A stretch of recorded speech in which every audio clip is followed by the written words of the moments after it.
오늘날 경제학에 가장 큰 영향을 준 사람을 꼽는다면 국부론의 저자이자 고전 경제학의 시조인 애덤 스미스를 들 수 있습니다.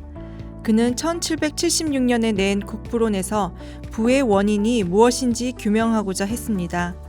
많은 사람이 국부론을 떠올리면 보이지 않는 손과 시장의 원리를 생각하지만 국부론에서 보이지 않는 손은 단 한 번 등장할 뿐이죠.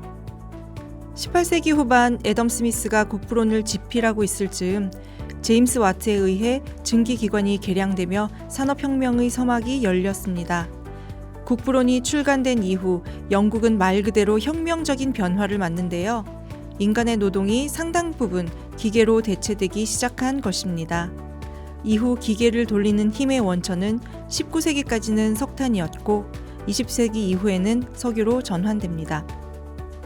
애덤 스미스가 오늘날 국부론을 집필한다면 부의 원천은 석탄 혹은 석유와 같은 에너지이고 부의 증진은 에너지원의 확보와 새로운 에너지원의 개발에서 이뤄진다고 쓸 것입니다. 실제로 오늘날 에너지는 우리가 창출하는 부의 근원이자 경제활동의 기반입니다. 에너지를 통해 모든 재화가 생산되고 운송됩니다. 교통과 통신, 보건과 여가 등 인류의 모든 활동이 에너지에 기대고 있습니다. 오늘날 부의 원천은 에너지라고 말할 수 있는 이유입니다. 1차 산업혁명은 증기기관을 통해 석탄이라는 에너지를 본격적으로 활용할 수 있게 된 이후의 변화였습니다. 산업혁명은 한마디로 에너지원의 혁신이었습니다. 증기기관을 통해 석탄의 화력을 운동에너지로 손쉽게 전환하면서 과거를 압도하는 생산성의 진보를 이룬 것입니다. 18세기 석탄이 풍부한 영국에서 산업혁명이 발생하면서 영국은 해가 지지 않는 나라, 대영제국으로 도약했습니다. 이후 영국이 쇠락하고 미국이 20세기 초반에 강국으로 부상한 것도 에너지원의 혁신 때문이었습니다. 20세기에 이르러 미국이 압도적인 석유 생산량과 선도적인 활용으로 산업화를 이루게 됩니다. 20세기 전반기에 미국은 전 세계 원유 생산량의 60%를 차지하는 압도적 1위의 산유국이었습니다. 이는 전례 없는 생산성 향상과 공급량 증대에 기여했습니다. 당시 유효 수요가 따라올 수 없을 정도로 생산량이 급증한 것은 1920년대 대공황의 주요 원인이 되기도 했지요. 이후 20세기 후반 미국은 사우디 등 중동 산유국의 최대 산유국 자리를 내주었지만 중동에 대한 영향력을 유지하여 석유 자원을 자국의 영향력 하에 두려는 노력을 계속했습니다.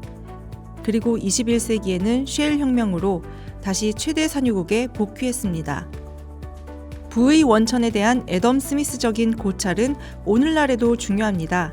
부의 원천을 제대로 파악하고 그것의 성질을 고민하는 것은 오늘날의 부와 정치를 이해하는 데도 필요하기 때문입니다. 미국의 학자 노암 촘스키는 미국이 일본과 동맹을 맺고 일본의 충성을 보장받을 수 있는 이유는 미국이 중동 산유국을 장악하고 호르무즈 해협 통과를 보장하고 있기 때문이라고 주장하기도 합니다. 같은 맥락에서 미국과 중국의 남중국해 분쟁을 이해할 수 있습니다. 남중국해가 중요한 이유 중 하나는 그곳이 에너지가 드나드는 길목이기 때문입니다. 그 길목에 한국과 일본 등 주요 석유 수입국이 의존하고 있습니다. 만약 중국이 남중국해를 장악하면 아시아의 수입국은 미국이 아닌 중국의 눈치를 봐야 할지도 모를 일입니다.